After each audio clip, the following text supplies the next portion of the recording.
Alrighty guys, welcome to lesson 14. What we're going to look at today is initiatives for social inclusion. Now, this is looking at social inclusion is the focus of this dot point. So we're not looking at initiatives that create social exclusion specifically.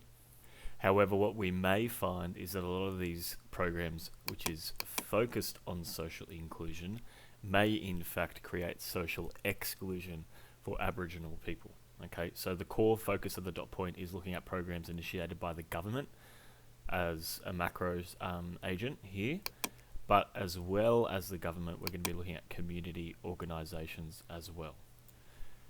So, first one we're going to start with is the Racial Discrimination Act. Now, this was enacted in 1975 by Gough Whitlam, legend. And basically what that did is it made it unlawful to discriminate against a person for any reason at all, okay? Whether that's your race, skin colour, ethnic descent, your national origin, ethnic origin, whatever it may be, it is illegal to discriminate against you since 1975, and this is still an act today. So that's the main key point there. It makes it unlawful to discriminate against a person. Now, what it does is it protects people from racial discrimination in many areas of public life. So this is including in your employment. So let's say someone refuses to hire you or give you a job interview based on the colour of your skin or your ethnic origins. That is, you can pursue that because that is unlawful. It's the same as education. So if you're not able to receive an education based off the colour of your skin, which we know has happened historically in the past, that would now be illegal to do so. Similar with renting or buying a house or anything like that. So an example here that I've put is an employer refusing to hire a suitably qualified Aboriginal person and instead hired a less qualified person due to a different race. Okay, so it's not unlawful to hire a white person over an Aboriginal person if they're better suited to the job, if their skills and experience reflect that and that the process is fair. That's not the case at all. The idea is that if people are on a level playing field and you dismiss someone due to their ethnicity, then that is what is unlawful. Okay. It also makes racial hatred unlawful as well. So I'd highlight this point as well. So that is anything that you say in public that's reasonably likely, is the key, reasonably likely to offend, insult, humiliate, or intimidate someone due to their race. So obviously some people try to blur a grey line here, you know, pleading, oh, it's my freedom of speech, I can say what I want. If it's sparking racial hatred, then it's unlawful and you can be prosecuted for that. So an example of that was a woman on a Sydney train a few years ago faced discrimination, not faced discrimination, well, a lady did face discrimination, but the lady who was talking, I think we showed this video in an earlier lesson about the lady on the Sydney train making fun of an Asian passenger. She was then persecuted by law because she was spiting racial hatred towards that person. So there's a difference between freedom of speech and your opinion and racial hatred, which is considered unlawful according to this act. The only exception to the RDA, which is the Racial Discrimination Act, is special measures. Now, what a special measure is an idea that there are groups in society, specifically if we look at Aboriginal Australians here, that face greater racial discrimination than other ethnic groups in Australia. So the idea is that you might have what's called a special measure, which is promoting or assisting a group of people, to have more opportunities because they're so marginally excluded. So if we were to look at something like people in Australia getting rental assistance or more scholarship opportunities, this is a form of a special measure because the purpose is to increase participation rates due to the level equivalent of the non-Indigenous people. So the idea of the special measure is it realises that I guess white people's opportunities are up here, whereas Aboriginal people are obviously disadvantaged here, and so the idea is that it levels the playing field so that both people can access it. So that's what's called a special measure. Some people refer to that as a cop-out or a handout, but the idea is, as we know, it's trying to level that playing field so everyone's equal in terms of their access to any socially valued resource. So that's the exception of the RDA, where it gives a special measure that will assist an ethnic minority to be able to achieve the same social exclusion or same level of social exclusion or opportunity that people who aren't discriminated against enjoy regularly. So that's one part of the RDA. The last part of it here is that it aims, and this is touching on that point earlier I was talking about with freedom of speech, is the RDA aims to strike a balance between freedom of speech and the right to live free from racial hatred or vilification. So the idea of this is that anything done reasonably and in good faith is considered not unlawful and discriminative. So this is where a few people blur the lines and can kind of get away with some things. So examples of this would be an artistic work or a performance. So for example, if you're doing a play or a movie where a character is expressing, really offensive or hated attitudes, that you're not going to be persecuted because it's part of the artwork or performance. So let's say, for example, the movie Rabbit Proof Fence, which I'm sure you've all seen, the actors playing the British colonizers who are abducting kids from their homes and saying awful racist things aren't going to be persecuted by this act because they're as doing it as part of an artistic work or a performance. Okay, so it excludes that, which is fair enough. The other thing that it does is it excludes it if you're, say, doing a statement or writing an academic journal article or a newspaper article, and you are making or stating something and it's a scientific for a scientific purpose or a genuine academic discussion, you can't be targeted by that. So let's say, for example, I was a political commentator and I quoted someone else who said something really racist. I myself am not going to get persecuted for that because it's part of my debate in the academic field. So that sort of thing doesn't cover or isn't covered under RDA, and it has a special measure, I guess, to prevent discrimination against you for that. The other area is that if you're making a fair and accurate report in the public interest, so let's say you're doing a newspaper article about about racially offensive conduct, or if you're doing a newspaper article about, I don't know if you remember the Survival 3 game that came out.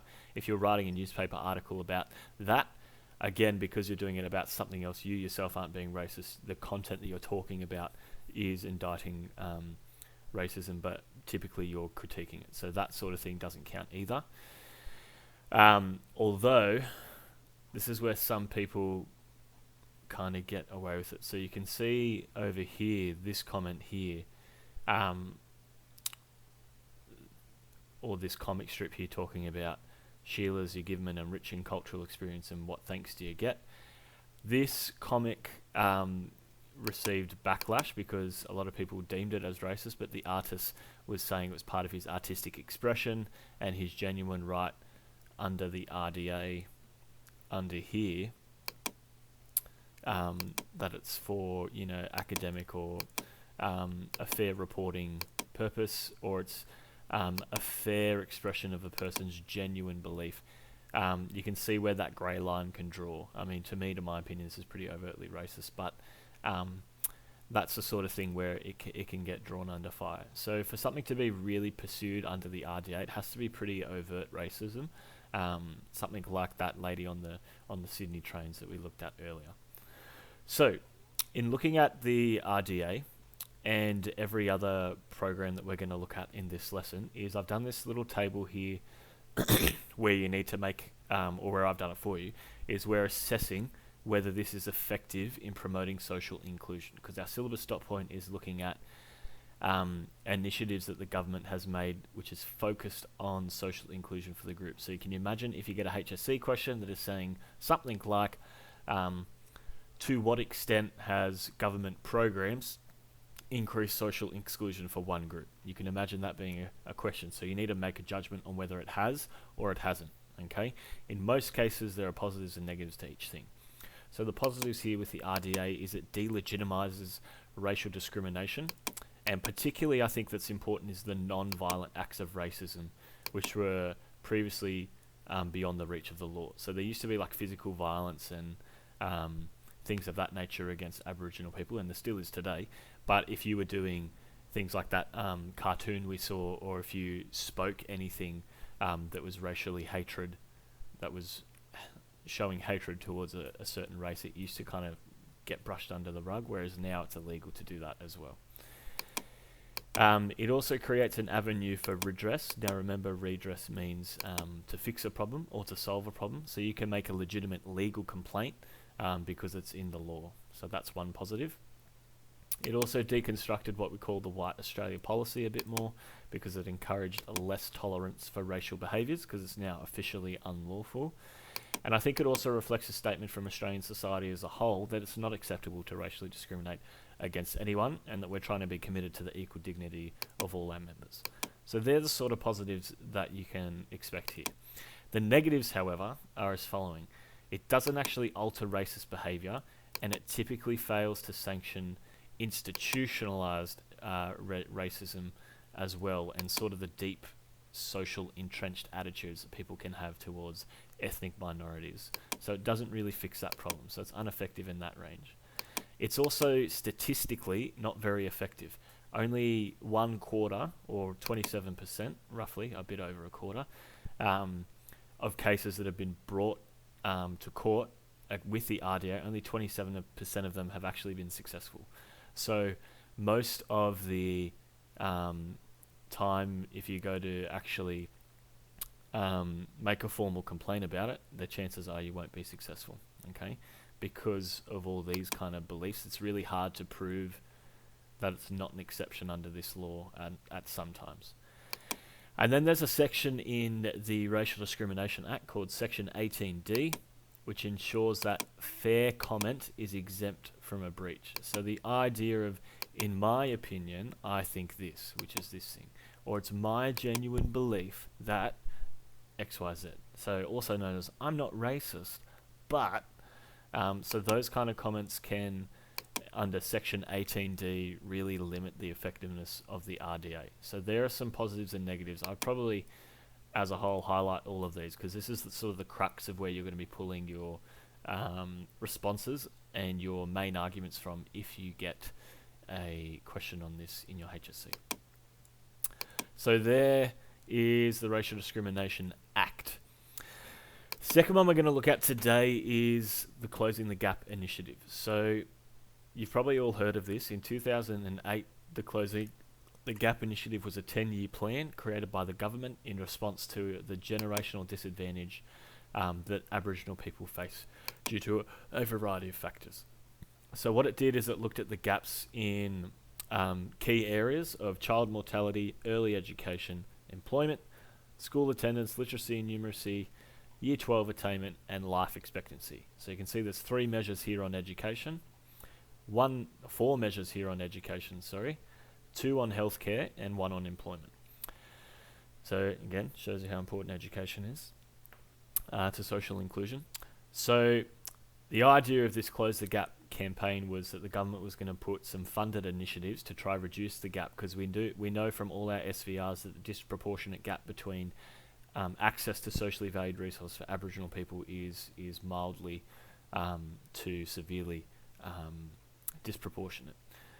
And so in evaluating the effectiveness of this, I've broken it down into each of the categories as well as our table. So it talks about things not on track and things on track. So not on track means that they haven't achieved it, and on track means that they did. So you can notice that across all areas, there was really only one area that was successful, which is early education. The on track for Year 12 attainment isn't really on track, and I'll explain why. So with child mortality, their target was to halve the gap of mortality rates. So in 2018, the Indigenous child mortality rate was 141 per 100,000, which was twice the rate of non-Indigenous children. the mortality rate for non-Indigenous people actually improved in this time faster than the Indigenous children. So what this actually did was the gap actually widened since 2008. So it's gotten worse here. Early education. The aim was to have 95% of all Indigenous 4-year-olds enrolled in early childhood education by 2025. And in 2018, that figure was at 86.4%. So an increase of almost 10 points in 2 years. So if that continues, it's likely that that one will be achieved. So that's one area where it's successful. Employment is related to employment rates. So Aboriginal people are at 47%, which is less than half. In 2018, this should say in 2008. In 2008, it was 47%, and I think currently in 2018, it increased by, I think, 1 percentage point, but it's actually gone back now. So the gap here barely changed, so none of the initiatives here worked. With school attendance, the idea was to close the gap between Aboriginal and non-Aboriginal school attendance, and basically there was no improvement in the last 5 years for attendance rates for Indigenous students in total. Now the total is 82%, but that's including primary school. Now primary school, the attendance rate's pretty good, but once you hit about year 8, year 9 in high school, it tapers off for Aboriginal people quite dramatically. So that's where you can see, you might be looking at that stat going, oh, that's a bit high from my memory. That's because it's including primary school as well as high school. When we look at the year 12 attainment, that's where you'll see it's at 32%, which is much lower than 82%, right? So the gap here basically didn't change. With literacy and numeracy, there was a goal to halve the writing and numeracy levels, and that again wasn't met. The gap narrowed slightly, depending on which year level you looked at, but it still didn't close it to half the gap, which is what they were looking at, so that wasn't effective. And year 12 attainment, so this is looking at finishing year 12. They wanted to halve the gap. So if you look at it, they only had only 32% of finishing. So if you want to halve that gap again, you're going to need to increase that to about 60 or high 60s. I don't know the exact maths, but you can see that that didn't even get close there. So it improved a little bit. So it was improved by 21 percentage points. So this used to sit at something like 10% in 2008, but now currently it's sitting at 32%, which is still super low compared to 89% of non-Indigenous. So this is likely not to be met. So the government labelled this as on track because it's slightly increasing, but really that's not on track at all. And it's likely not to be met because currently only 32% finishing.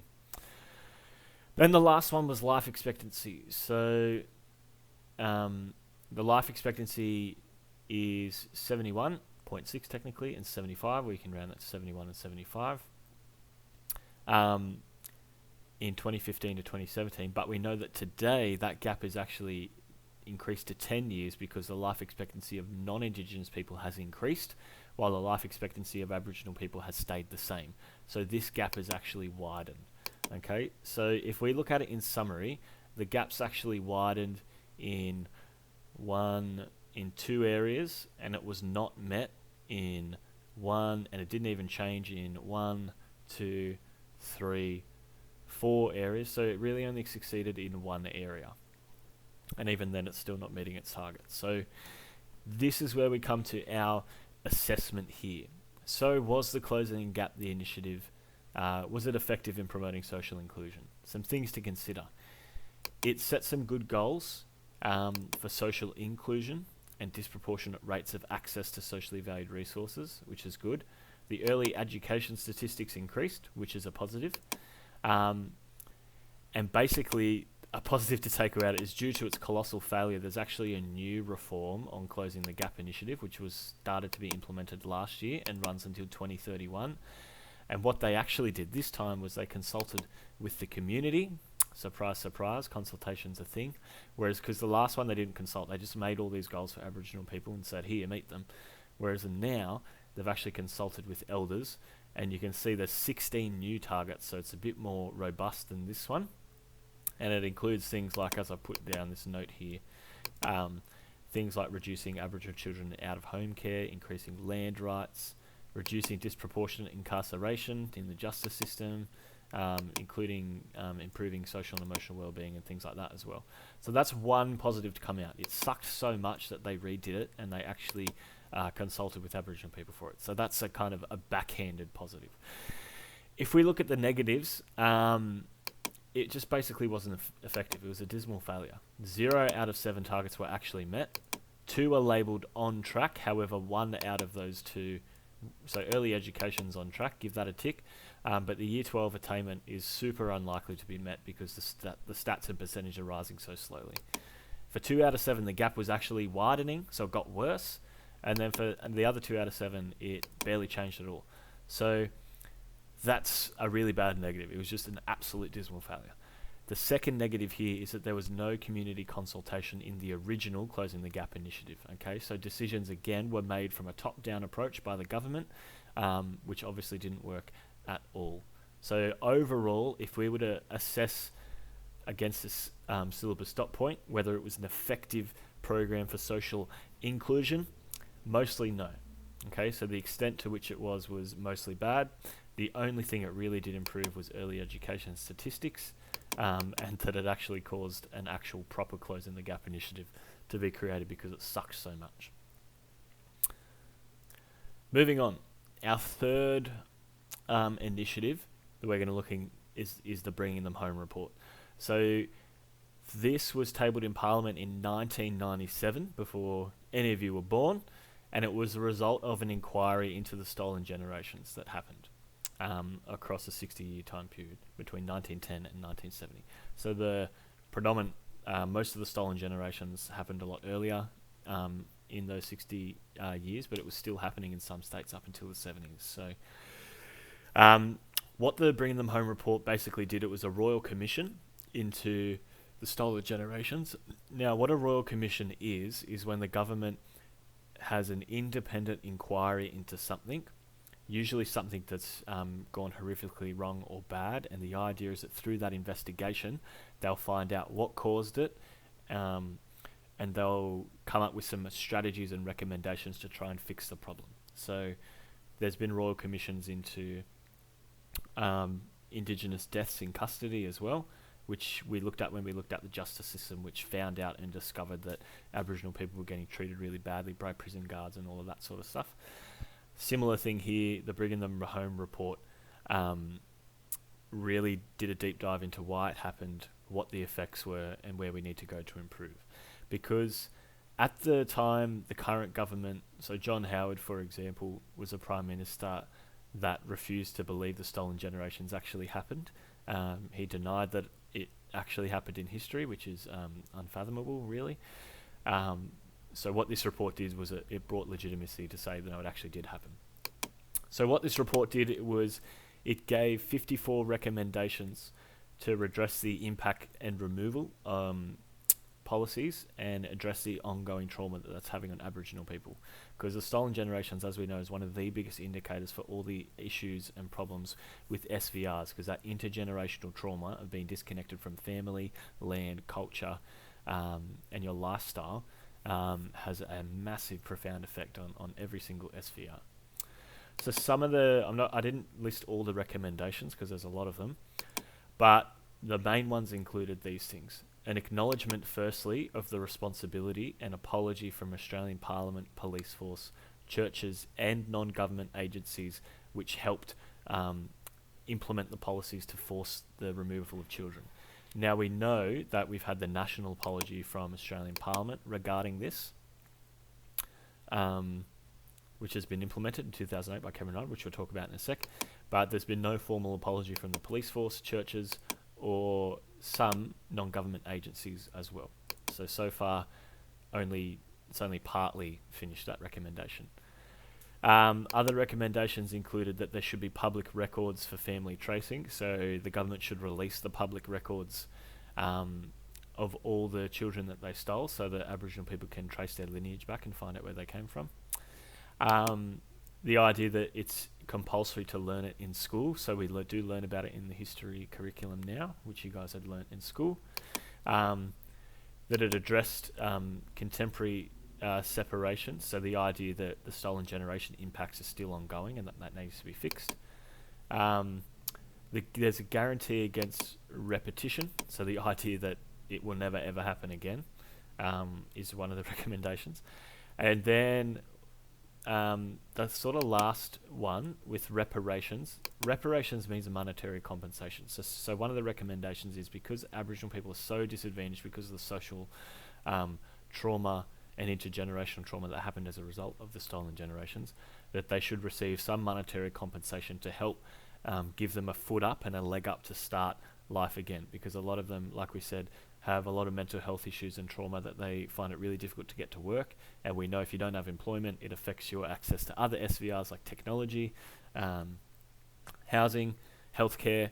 You know, if you are excluded from all those SVRs, you're more likely to engage in the justice system, and you know, the circle and revolving door goes on and on and on.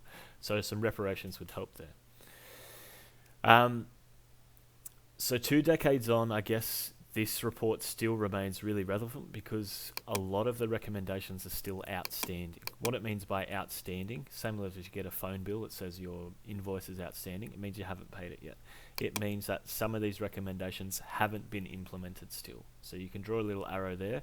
So this happened almost 10, 20, 25 years ago, and a lot of them are still owing. And I've put here in the last dot point that this is really evident in the really bad rates of social exclusion we continue to see across all the SVRs. We look at the the closing the gap initiatives. A lot of these gaps are even widening. And if you're talking about life expectancy and infant mortality, that's really definitely connected to being taken away from your family at such a young age that you don't have that connection, because, you know, the first few years of life are really crucial. So, was the Bringing Them Home report effective in promoting social inclusion? In some ways, yes. It officially made the stolen generations on public record as a fact that it happened. So governments that previously denied it didn't actually happen, had egg on their face. It also led to increased support for Aboriginal and Torres Strait Islander individuals and other priority initiatives, such as closing the gap, even though it failed. And it did instigate the national apology, which is a really good step forward. The negatives, however, is that most recommendations are still yet to be implemented 25 years later. And whilst that's not being implemented, the effects of intergenerational trauma don't just stop dead in the water because some report says that it's happening. It's continuing to get worse in some cases. So that's really, I guess, in some ways not been effective because these problems are still occurring. Now, the last one for this part of the lesson we're going to look at quickly is the national apology. So there's a link here to watch that, which I'll put on Classroom. I'm sure you've all seen it though. And there's a critical reading to go with it as well, which I'll upload. And based on that critical reading, I want you to answer these 2 questions, okay? And if you have any problems with that, please come and see me. Now, was the national apology effective in promoting social inclusion? In some ways, yes. In other ways, no. So in some ways, like I said, the national government acknowledged the existence of the past policies and the trauma that they caused by forcibly removing kids from their families. So that was a really important step forward and a positive, that it really acknowledged it. And that it also paid respect to the stolen generations for their suffering, their loss, and ultimately their dignity. So that was really a really good positive there. The negatives here is that basically no further recommendations have taken place since 2008, since that national apology. There's been no reparations, particularly. So that's one negative. And that similar to here, the ongoing effects continue. So stolen generations are immediate family descendants. I'd highlight this whole bit. This is a huge stat. In addition to the already disproportionate rate that Aboriginal people access SVRs, if you have a lineage of the stolen generation, it increases it even more. So you're 50% more likely than other Aboriginal people to be charged by police if you're part of the stolen generation. Okay, you're 30% less likely to report being in good health, 15% more likely to consume alcohol at risky levels, and 10% less likely to be employed, in addition to the already disproportionate Aboriginal life outcomes that people face. So it's huge. Okay, so the negatives of this and the Bringing Them Home report is that these effects of intergenerational trauma are still ongoing. So that's it for part one.